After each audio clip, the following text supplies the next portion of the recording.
오늘 함께 나눌 말씀의 제목은 아버지 뜻대로 행하는 자입니다. 다 같이 함께 따라 합시다. 아버지 뜻대로 행하는 자. 아버지 뜻대로 행하는 자. 두 신사가 나룻배를 타고 강을 건너다가 믿음과 행함에 관해서 서로 상반된 의견을 보이면서 논쟁을 하게 되었습니다. 그때 노를 젓던 그리스도인 사공이 이렇게 말하는 겁니다. 저는 지금 두 개의 노를 손으로 잡고 있습니다. 내 오른손에 쥐고 있는 노를 믿음이라고 부르고 내 왼손에 쥐고 있는 노를 행함이라고 하십시다. 신사분들 잘 지켜보십시오. 제가 지금 믿음의 노만 젓겠습니다. 배는 그 자리에서 빙빙 돌기만 하고 앞으로 조금 더 나아가지 못하지요. 이번에는 행함이란 노만 적어볼게요. 마찬가지죠. 이번에는 두 노를 함께 적겠습니다. 배는 쑥쑥 앞으로 나가서 몇 분 후면 우리가 내리고자 하는 곳에 도착하게 될 것입니다. 믿음과 행함 이 두 가지는 모두 있을 때 우리는 분명 영원한 안식처 저 천국에 이르게 될 것입니다. 여러분, 그 믿음과 행함은 마치 동전의 앞면 뒷면과 같습니다. 제가 500원짜리 하나 이렇게 꺼내 볼게요. 500원짜리 보시면 이 500이라고 되어 있잖아요. 앞에 뒤에는 뭐가 있을까요? 아시네. 학이 있어요. 날아다니는 학이 있어요. 뭐가 있는지도 모르는 분들도 있더라고요. 근데 여러분, 이 앞면 뒷면 한쪽에만 있다고 생각해 보십시다. 500은 더 있는데 뒤가 아무것도 없어요. 그러면 이 돈이 뭐죠? 위조 동전인 겁니까? 가짜인 겁니다. 둘 중에 하나만 없어도 이것은 가짜입니다. 둘 다 있어야 완벽히 500원짜리 동전이 되는 겁니다. 앞뒤가 다 있어야 진짜인 것이죠. 제가 오늘 드리고자 하는 말씀의 핵심을 아시겠죠? 사랑하는 성도 여러분, 기독교에서 믿음과 행함의 논쟁은 초대교회로부터 이어져 온 기나긴 교리적 논쟁입니다. 믿음을 강조한 로마서와 행함을 강조한 야고보서가 그 대표적인 성경이라 할 수 있습니다. 오직 믿음으로란 캐치프레이즈로 종교개혁을 일으켰던 마틴 루터는 야고보서를 뭐라고 불렀냐면 쓰잘데기 없는 성경이라 해서 지푸라기 성경이라 이렇게 말했어요. 그러니까 믿음과 행함을 말할 때 믿음을 강조한 사람은 행함은 중요시하지 않았다는 겁니다. 근데 여러분, 저는 그렇게 생각하지 않습니다. 로마서와 야고보서가 신구약 성경 66권에 포함되어서 정경으로 인정이 되었다면 이는 분명 하나님 말씀, 즉 성경으로서의 가치가 있는 것입니다. 정경이 뭔지 아세요? 바를 정자를 쓰더라고요. 정식으로 인정받은 성경, 그래서 정경이라고 합니다. 영어로는 캐논이라고 하죠. 카메라에 캐논 카메라가 있잖아요. 그것이야말로 가장 기본이라는 겁니다. 정통이라는 겁니다. 저는 이번에 로마서 야고보서를 번갈아 묵상하면서 분명한 사실 하나를 발견하게 되었습니다. 그것은 사도 바울과 야고보 선생은 믿음도 행함도 분명한 분들이었다는 겁니다. 한마디로 말해서 두 분 다 진짜 신앙인이었습니다. 사도 바울은 교회 안에서 행함으로 자기를 과시하느라 그만 하나님의 은혜를 다 망각하고서 교만이나 자기 의에 빠진 사람들을 너무나도 많이 보았기에 이를 철저히 경고하고 있는 것입니다. 초대교회 성도들은 이미 믿음의 순수성을 다 잃어버렸기에 본래의 믿음을 회복하라고 가르치고 있는 것입니다. 그렇게 되면 진실한 행함은 저절로 따라오게 되어 있다 보고 있는 것이죠. 반면에 야고보 선생은 믿음이 좋다고 하는 사람들이 말만 가득하고 실천이 없고 행함이 없는 것에서 큰 문제점을 발견하고서 말과 교리만 앞세우지 말고 작은 것 하나라도 행동에 옮기라 강조하고 있는 것입니다. 그러므로 사랑하는 성도 여러분, 결과적으로 볼 때 사도 바울과 야고보 선생은 지금 똑같은 얘기를 하고 있는 것입니다. 믿음이 진실해야 한다는 것, 진실한 믿음만이 진실한 행함을 이루어낼 수 있다는 것, 믿음이 없는 행함은 가짜이고 행함이 없는 믿음은 처음부터 믿음도 아니었다는 것. 그것은 여러분, 믿음과 행함, 이 논쟁 많은 단어들은 결국 진실이라는 한 단어 앞에 하나로 묶이게 되어 있습니다. 진실하냐. 저와 여러분의 믿음이 진짜냐, 진실하냐, 이 문제로 귀결되는 것입니다. 사랑하는 성도 여러분, 우리의 믿음이 진짜라면 진실한 행동이 뒤따라오게 되어 있습니다. 왜 그렇습니까? 믿음과 행함은 분리된 것이 아니라 하나고, 믿음에는 반드시 믿음에 합당한 삶이 포함되어 있기 때문입니다. 여러분, 우리가 신앙생활을 한다는 것이 도대체 무엇을 의미합니까? 신앙생활. 신앙생활이 뭐죠? 믿는 대로 산다는 걸 의미하지 않습니까? 믿는 대로 사는 삶이 신앙생활입니다. 만약 믿는 것과 행동하는 것이 각각 따로 논다면 그걸 가지고 신앙생활 잘하고 있다, 이렇게 말할 수는 없는 것입니다. 오늘 본문에 앞서서 예수님은 거짓 선지자에 대해서 말씀하셨습니다. 그리고는 누가 진짜인가에 대해서 말씀하고 계십니다. 누가 진짜 천국에 들어갈 사람인가? 이 세상에는 주의 이름을 부르는 사람들이 많이 있습니다. 대한민국에도 명목상 기독교인이 1000만 명이나 됩니다.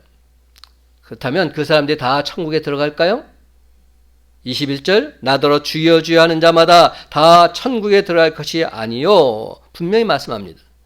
주의 이름을 부르는 것과는 신앙은 별개입니다. 진짜도 주의 이름을 부르고 가짜도 주의 이름을 부릅니다. 일을 많이 하는 것과 신앙도 별개입니다. 가짜도 나름 자신의 업적을 자랑스럽게 내세웁니다. 오늘 성경을 보니까 선지자 노릇도 하고 귀신도 쫓아내고 기적도 행합니다. 그러나 일을 많이 한다고 해서 그것이 다 주의 일은 아닙니다. 자기는 주의 일을 한다고 했지만 오히려 하나님의 영광을 가리우는 안타까운 일이 벌어질 수도 있는 것입니다.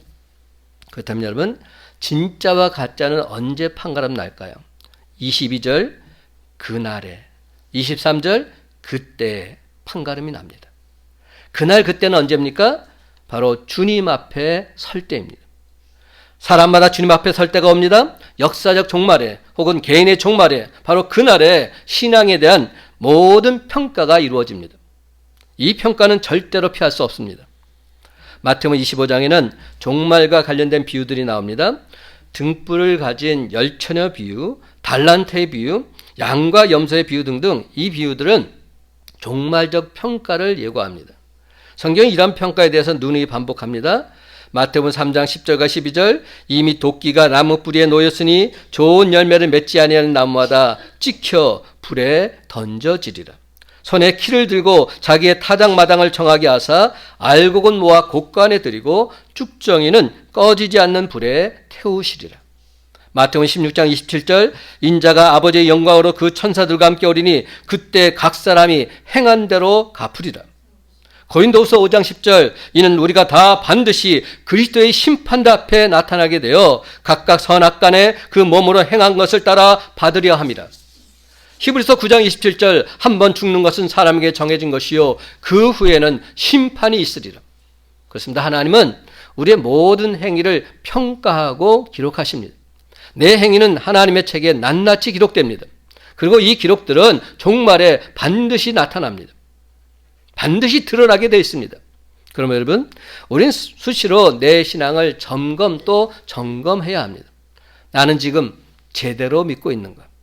잘못 믿고 있다면 즉시 돌이켜서 똑바로 믿어야 합니다. 이게 바로 회개에 합당한 열매를 맺는 삶인 것이죠. 그렇습니다. 참된 신앙이란 무엇인가? 이것이 오늘 말씀의 핵심 주제입니다. 오늘 본문은 참된 신앙인을 단 한 줄로 이렇게 요약하고 있습니다. 참된 신앙인은 어떤 사람인가? 하늘에 계신 내 아버지의 뜻대로 행하는 자. 21절, 다만 하늘에 계신 내 아버지의 뜻대로 행하는 자라야 들어가리라. 사랑하는 성도 여러분, 참된 신앙은 두 가지 요소를 포함합니다. 첫째는 믿는 것이고 둘째는 행하는 것입니다. 이 둘을 합쳐서 말한다면 믿고 행하는 것, 믿기 때문에 행동하는 것, 바로 이것이 신앙입니다. 웨스트민스터 소요리 문답 제3문은 이렇게 질문하고 이렇게 답합니다. 성경이 가르치는 가장 중요한 것은 무엇인가? 이 질문에 대해서 그것은 사람이 하나님에 대하여 믿어야 할 것과 하나님이 사람에게 요구하는 의무가 무엇인가 하는 것입니다. 이렇게 답합니다. 그래서 성경 내용을 두 가지로 요약한다면 첫째는 사람이 하나님께 대하여 믿어야 할 것이고 둘째는 하나님이 사람에게 요구하시는 의무사항이 무엇이냐 하는 것입니다. 여러분, 산상수훈은 예수님의 핵심적인 교훈입니다. 산상수훈은 믿음의 요약이라 할 수 있습니다. 그런데 자세히 보면 산상수훈 속에서 좀 의문이 가는 상황이 벌어집니다. 예수님께서 산 위에 올라가셔서 제자들 앞에서 말씀을 전하시는데 믿으라 이 말씀을 하시지 않고 행하라 이런 말씀을 하십니다. 마태복음 5장부터 7장까지 다 보십시오. 믿으란 말은 없어요. 행하란 말만 계속 예수님께서 하십니다. 천국에 들어갈 사람도 믿는 사람이라 하지 않고 행하는 사람이라고 말씀하십니다. 그렇다면 산상수훈은 믿는 것보다 행하는 것을 더 강조하는 것일까요? 행위로 천국 간다는 말일까요? 아닙니다. 결단코 그런 뜻은 아닙니다. 오해하지 마십시오. 마음으로 믿기만 하는 것은 신앙이 아닙니다. 믿기에 그렇게 사는 것, 그것이 신앙입니다. 믿음을 행함으로 증명하라는 겁니다. 산상수훈은 바로 그 점을 강조하고 있는 것입니다. 믿음과 행함은 별개의 것이 아닙니다. 진짜 믿는다면 행하게 되어 있습니다. 한번 예를 들어볼까요? 하나님이 거룩하신 분이심을 여러분은 믿으십니까? 그렇다면 간음하지 말라는 계명 지켜야 합니다. 하나님을 믿는다고 하면서도 간음한다면 그의 믿음은 가짜일 가능성이 높습니다.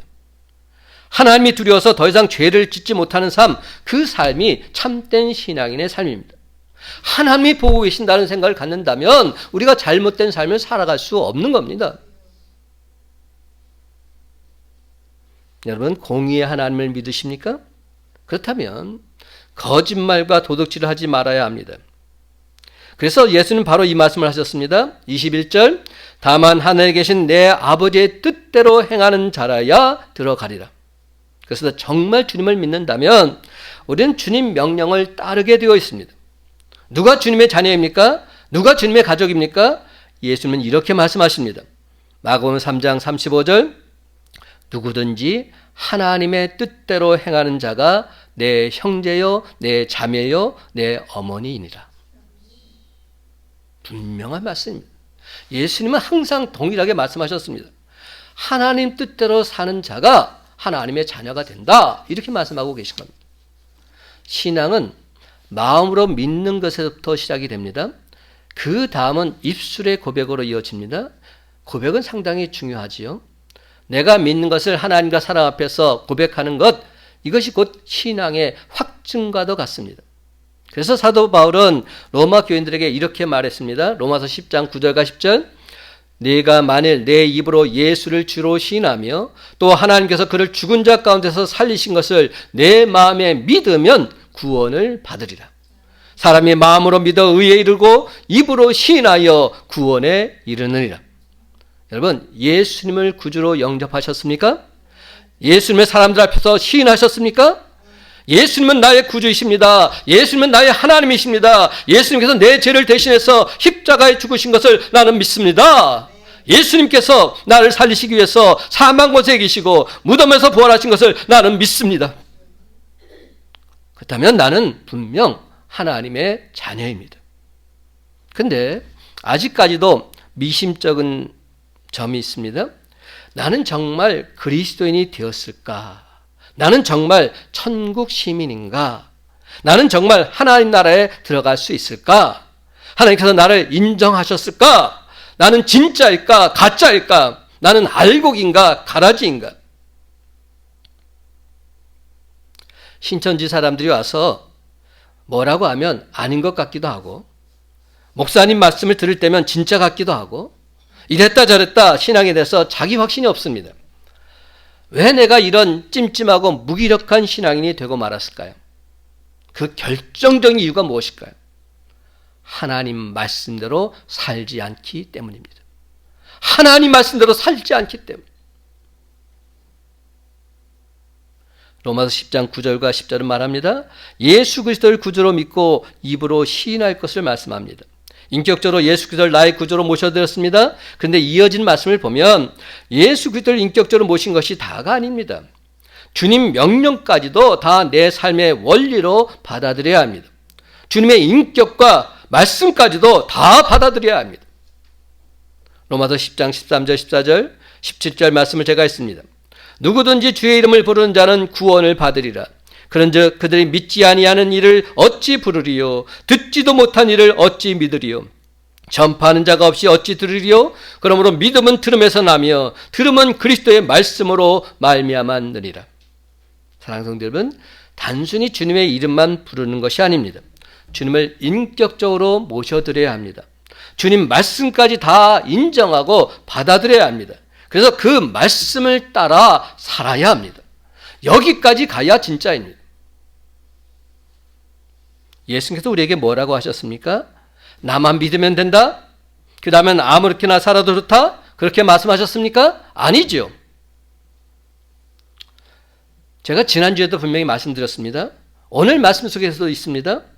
주님을 나의 구주로 모셔드렸다면 당연히 그 주님 말씀을 따라서 살아야 합니다.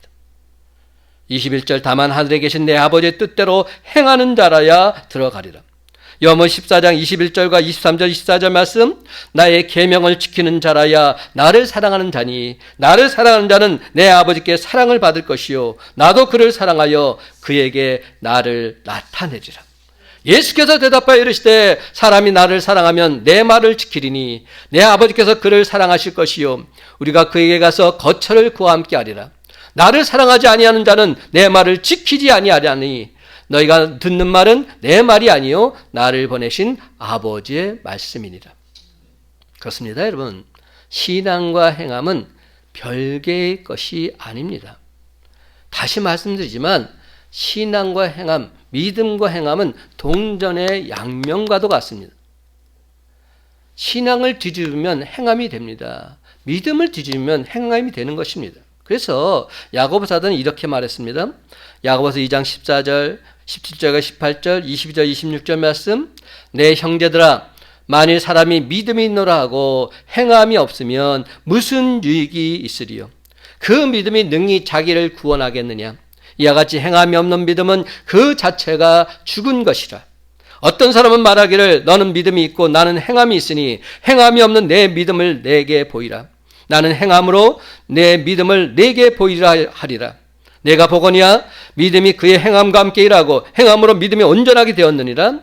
영혼 없는 몸이 죽은 것 같이 행함이 없는 믿음은 죽은 것이니라. 그렇습니다. 우리가 우리의 믿음을 보여줄 수 있는 것, 그것이 바로 우리의 행위입니다. 행함인 것이죠. 사는 겁니다.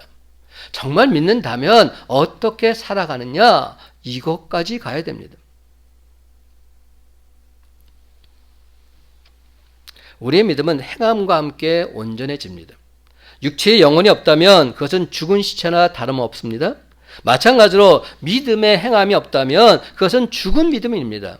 그럴진데 우리의 믿음은 죽은 믿음에서 벗어나서 살아있는 믿음이 되어야 할 줄로 믿습니다. 하나님 말씀을 삶의 원리로 삼고 순종해야 할 줄로 믿습니다. 그러므로 사랑하는 성도 여러분, 이제부터라도 하나님 말씀을 온전히 듣고 그 말씀대로 준행함으로써 죽은 믿음이 아닌 살아있는 믿음을 소유하는 저와 여러분의 삶이 다 되시기를 예수님의 이름으로 간절히 축원합니다. 근데 오늘 본문에서 또 한 가지 발견하게 되는 놀라운 사실이 있는데, 가짜들의 오해를 발견하게 됩니다. 가짜들이 이렇게 오해하고 있다는 겁니다. 이 부분은 우리도 정말로 다시 한번 생각해 봐야 될 부분입니다. 주님 앞에 선 거짓 선지자들이 자신을 참된 선지자로 착각하고 있습니다. 자기가 양인지 염소인지 헷갈려하고 있는 겁니다. 염소는 자신이 염소인 걸 모릅니다. 가짜는 자신이 가짜인 줄 모른다는 겁니다. 이렇게 기가 막힌 일이 어디 있습니까? 염소들이 신앙에 대해서 잘못 알고 있는 것이 몇 가지 있습니다.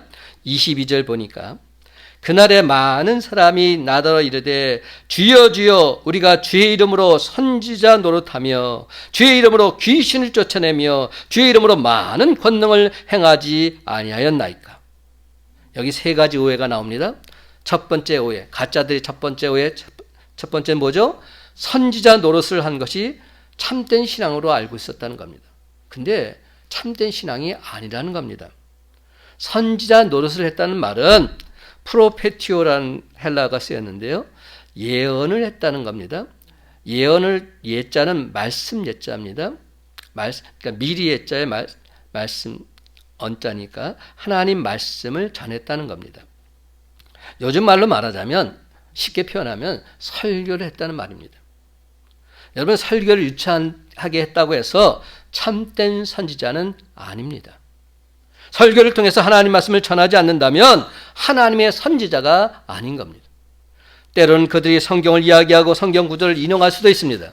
그러나 어찌 보면 이는 주의 이름으로 자신의 사상이나 자신의 철학을 전한 것이기에 하나님 말씀을 전한 것은 아닙니다. 그러니 그런 설교자를 참된 설교자라 말할 수는 없는 것입니다.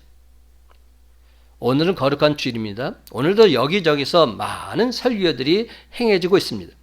하지만 그것이 하나님 말씀인지 인간의 철학인지 알 수 없는 내용들이 참 많습니다. 저 이대성 목사는 주님이 부르실 때까지 내 사상이 아닌 하나님 말씀을 전하다가 그날에 우리 주님께서 두 팔 벌려 품에 안아주시는 그런 목사가 되기를 간절히 소망합니다. 제자 여기 가짜들의 오해 두 번째는 뭐냐면 영적인 능력을 나타내는 것이 참된 신앙이라 알고 있었다는 겁니다. 근데 아니라는 겁니다. 참된 신자가 영적인 능력을 가진 것은 사실이죠. 그렇죠? 무슨 말이냐면 독실한 크리스찬 보면 영적인 능력이 분명히 있습니다. 그렇잖아요. 저분은 정말로 영적으로 능력이 있으셔. 그런 생각을 갖게 되죠. 근데 영적인 능력을 보여준다고 해서 그 사람이 참된 신자의 표시다. 이거는 아니라는 겁니다. 영적인 능력을 보여준다고 해서 참된 신자는 아니라는 겁니다. 거짓 선지자도 자신이 귀신을 쫓아내노라 주장합니다. 저는 길을 지나다니면서 특이한 간판들을 보게 됩니다.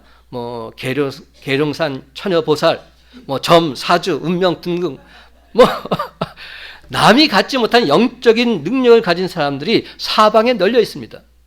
요즘에 그런 거 많이 나오잖아요. 막 그 미래를 예언하면서 그러면서 딱 들 때, 맞아. 그런 생각 들잖아요.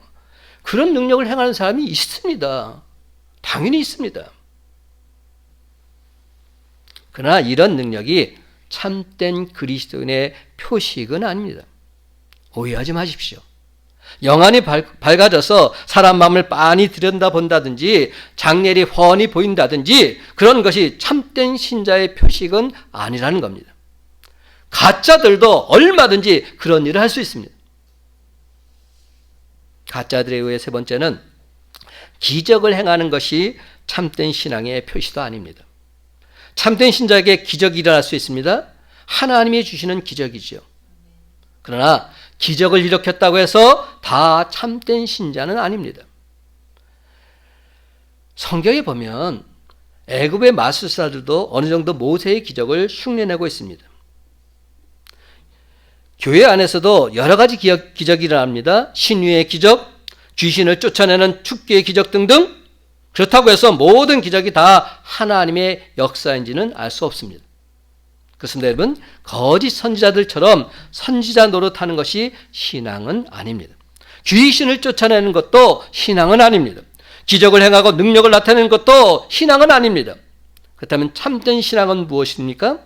참된 신앙은 첫째, 주님을 나의 구주로 영접하고 그 주님과 인격적인 관계를 맺는 것입니다.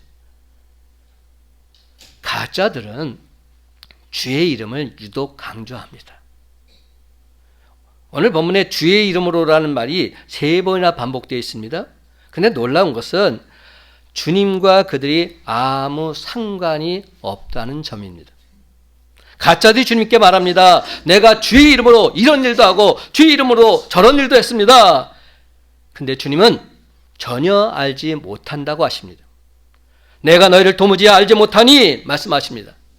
도무지란 말이 무슨 뜻입니까? 그 어느 때도 결단코 아니라는 겁니다. 영어로 이렇게 돼 있더라고요. never. 결단코 너를 모른다는 겁니다. 주님은 단 한순간도 그들을 알지 못한다고 하셨습니다.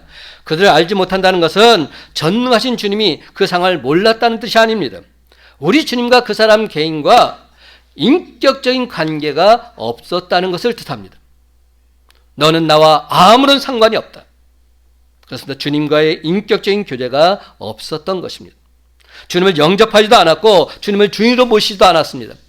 그러니까 주님을 의지하지도 않았으며 주님께 기도하지도 않았습니다. 더욱이 주님께 경배하지도 않았습니다.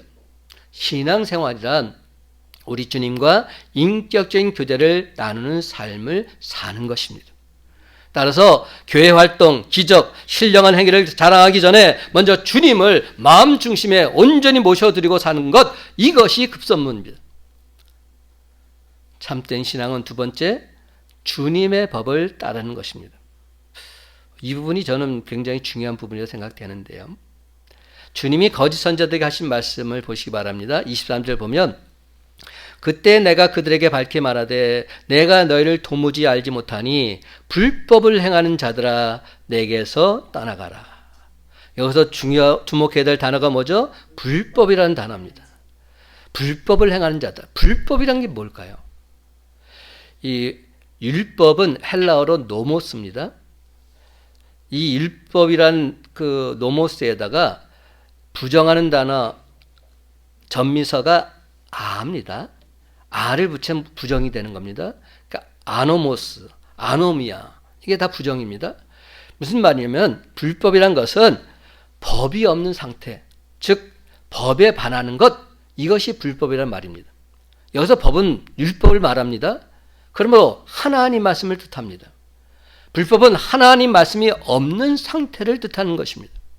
따라서 하나님 말씀대로 살지 않는 것, 이것이 불법을 행하는 것입니다.